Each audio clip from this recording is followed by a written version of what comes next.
5 चीजों में सबसे पहले हम देखते हैं स्पिरिट। मतलब हमारी टंग में कितनी जीवंतता है, कितनी जीवित दिख रही है। एक चीज कोई भी अगर चलता फिरता है, वो जीवित है तो हम उसको देखकर पहचान सकते हैं कि ये जीवित है। आपको फोटो दिखाई जाए तो फोटो देखकर भी आपको ये आइडेंटिफाई हो जाता है कि ये जिंदा है या नहीं है। ऐसे ही हम टंग को देखकर भी आइडेंटिफाई करते हैं कि कितनी जीवित है। जितनी वो जीवित दिखेगी उतनी आपकी बॉडी जीवित दिखेगी। तो सबसे पहली चीज, आपने किसी से कहा टंग दिखाने की, अब वो टंग निकल ही नहीं रही है, तो उसका मतलब उसके अंदर जान नहीं है। ऐसे पेशेंट को ट्रीट करना आपके लिए प्रॉब्लम है, टाइम लगेगा। ऐसा नहीं है कि ट्रीट नहीं हो सकता, बट टाइम लगेगा। आपने किसी से कहा कि टंग दिखाओ, उसने तुरंत दिखा दी, तो मतलब उस टंग के अंदर वाइबिलिटी है जिसको हम चेक करके इजीली ट्रीट कर सकते हैं। सबसे पहली चीज तो आपने ये देख ली। सेकंड नंबर पे आता है आपका बॉडी कलर।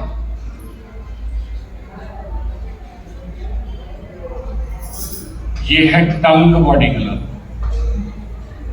टंग जो है उसको हम एक बॉडी मानते हैं और उस पूरी टंग के कलर को देखते हैं, उससे पता चलता है बॉडी के अंदर कंडीशन क्या है।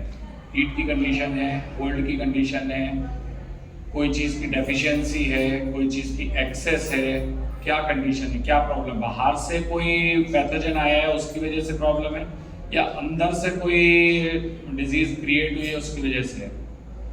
अब यहाँ क्वेश्चन एक नया आ जाता है कि कौन सी चीज बाहर से आई है और कौन सी चीज अंदर से आई है ना, जिसको हम लोग पैथोजेंस कहते हैं। बाहर ऐसे मौसम बदला, सर्दी आई, आपको सर्दी जुकाम कुछ हुआ, ये हुआ एक्सटर्नल पैथोजन। मतलब बाहर से किसी चीज ने अटैक किया और उससे हमारी बॉडी अगर एब्जॉर्ब कर लिया और वो बीमार हो गई, तो वो हुआ एक्सटर्नल। इंटरनल क्या है? इंटरनल है जो हम सोचते रहते हैं दिन भर, माइंड है। आप अगर 5 मिनट भी खाली बैठेंगे तो कुछ ना कुछ आपके दिमाग में चलता रहेगा, ब्लैंक नहीं होंगे। तो सोचने की वजह से जो प्रॉब्लम क्रिएट होती है, किसी भी ऑर्गन को इंजर्ड करते हैं। कैसे इंजर्ड करते हैं? कोई सा भी इमोशन अगर एक्सेस हो गया तो वो इंजर्ड करेगा किसी न किसी ऑर्गन, और कोई सा भी ऑर्गन किसी भी इमोशन से इंजर्ड होगा तो लास्ट टारगेट हार्ट होगा। क्योंकि जैसे लंग्स के लिए कहा जाता है सैडनेस, तो सैडनेस आपके लंग्स में दिखेगी नहीं, लंग्स फील नहीं करेगा उसको, लेकिन उसकी फीलिंग कौन लेगा? हार्ट। बहुत सारे लोगों के दिमाग में एक चीज़ होती है, जो पढ़ने वाले लोग हैं, मतलब खैर यहाँ कम ही लोग ऐसे हैं, हम लोग पढ़ते हैं तो हम लोग याद करते हैं चीज़ें। कहाँ याद करते हैं?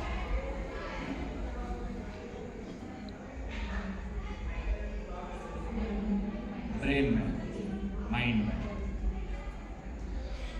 अगर मैं कहूँ कि नहीं, तो जब आप लोगों ने बचपन अपना बिताया होगा तो आप लोगों को कोई चीज़ याद करने के लिए बोला जाता होगा लर्न बाय हार्ट, बोला जाता था ना। तो याद हमारा दिल करता है, ब्रेन केवल एनालिसिस करता है। ब्रेन कंप्यूटर के सीपीयू की तरह ही है, इसमें स्टोर कुछ नहीं होता है।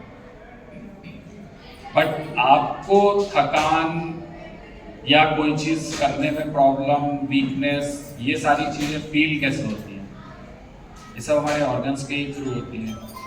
वीकनेस हमारे ब्रेन को क्या चाहिए? ब्रेन का फूड क्या है? हार्टली ब्रेन का फूड। क्या आपको लगता है ब्रेन के लिए कोई विटामिन मिनरल्स चाहिए? नहीं, ब्रेन को चाहिए कार्बोहाइड्रेट। जितने पेशेंट होते हैं जब लोगों के उसमें आते हैं, जैसे डॉक्टर्स होते हैं, क्या करते हैं, डायबिटीज़ है, शुगर बंद, आलू बंद, जितनी चीज़ें फैट्स वाली थी सब बंद। 1-1.5 साल अगर वो फॉलो कर लेता है तो उसके पास मेमोरी भी बंद, उसको चीज़ें याद ही नहीं रहती हैं, भूल जाता है। छोटी छोटी चीज़ें के लिए वो लिख लिख के याद रखने की कोशिश करता है। सबके पीछे कारण क्या है? क्योंकि जब आप फैट खाना बंद कर देते हो तो ब्रेन उसको रिकॉल नहीं कर पाता। ऐसा नहीं है कि आपको याद नहीं है, वो चीज़ याद है बट वो रिकॉल नहीं होती है, क्योंकि ब्रेन का फूड तो आपने बंद कर दिया। ब्रेन क्या करेगा? अभी आप लोगों की टंग्स अगर देखी जाए तो ज़्यादातर फीमेल्स की टंग ब्लड डेफिशिएंट मिलेगी। क्यों? खाना तो बनाते सब आप लोग हैं, सारे न्यूट्रिशंस आपके हाथ में हैं, फिर ऐसा क्यों? अगर आप हेल्दी रहेंगे तभी तो दूसरे को हेल्दी रख पाएंगे। आप ही नहीं रहना चाहते हैं। अभी बात कर रहे थे टंग कलर। टंग कलर ने हमें क्या क्या बताया है? बॉडी के अंदर कंडीशन क्या है? हीट या कोल्ड। बाहर से हीट आई है या बाहर से कोई चीज कोल्डनेस में आई है। विंटर्स में ज्यादातर क्या होता है? लोगों को जुकाम कैसे होता है? कितने लोग कहते हैं कोल्ड की वजह से होता है? आप बताएं जरा। विंटर्स में अगर जुकाम होता है तो कोल्डनेस की वजह से होता है, बाहर की कोल्ड जो आपको लग रही है उसकी वजह से नहीं। जब आपकी बॉडी को बाहर से कोल्डनेस मिलती है तो इंटरनल बॉडी रिपेल करने के लिए बॉडी को हीट करती है, उसकी वजह से आपको जुकाम होता है। और लोग क्या करते हैं, जो फीवर आता है फीवर को उतारने के लिए फटाफट गोलियां खानी शुरू। उससे क्या होता है?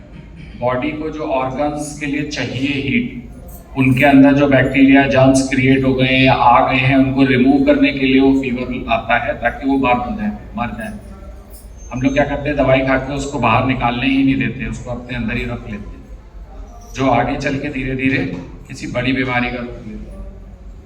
तो ऐसी चीज़ों को अवॉइड करना चाहिए। पहले क्या है, आपको पता है जैसे वायरल फीवर है, आपको पता है 5 से 7 दिन रहेगा, तो 5 से 7 दिन रहेगा तो आप 5 से 7 दिन होल्ड नहीं कर सकते हैं, आप दवाई खा लेंगे। दवाई भी खा रहे हैं तो क्या करना है, उसमें भी कंडीशंस हैं। आप एक्सप्रेशर से कर सकते हैं, कलर्स वगैरह जैसे सर आपको बताते हैं उस तरह से भी कर सकते हैं। क्या करना होता है, 2 कंडीशंस हैं उसमें भी। किसी की बॉडी में अगर प्रॉपर यिन है, यिन मतलब बॉडी फ्लूइड्स अच्छे हैं, वो क्या करें, उसका हम बॉडी का टेम्परेचर बढ़ा दें, जितने जर्म्स बैक्टीरिया होंगे वो मर जाएंगे, आपका टेम्परेचर अपने आप नॉर्मल आ जाएगा, पसीना आएगा तो आप नॉर्मल हो जाएंगे। बट वो दोबारा ना चढ़े। अगर आपका बॉडी का कंडीशन यिन अच्छा है तो वो दोबारा नहीं आएगा, और अगर नहीं है तो आप पूरा स्वेटेड नहीं होंगे और वो फिर आएगा, क्योंकि वो पूरा रिमूव नहीं होता है। गोलियां खाने से भी अक्सर ये होता है। गोलियां डॉक्टर्स भी इसीलिए देते हैं कि आपको बॉडी का टेम्परेचर बढ़ता है फिर डाउन होता है, पसीना आ जाता है, आपका फीवर उतर जाता है। आपको वीकनेस क्यों आती है? क्यों आती है वीकनेस? क्योंकि बॉडी से जो पसीने में आपके विटामिन्स तो नहीं, मिनरल्स जो निकल गए, जो सॉल्ट निकल गया। इसीलिए डॉक्टर्स भी बोलते हैं पानी का इंटेक अपना अच्छा रखना है, जूस पीजिए, पानी पीजिए। डॉक्टर्स भी एलोपैथिक वाले भी ये बोलते हैं, इसीलिए वीकनेस आएगी तो वीकनेस आती है फ्लूइड की कमी होने से। तो फ्लूइड की कमी नहीं होगी तो वीकनेस नहीं आएगी। इसीलिए आप लोगों को बोला जाता है फ्रूट्स खाइए, या आप सूप पीजिए, या कोई सा भी लिक्विड चीजें लीजिए।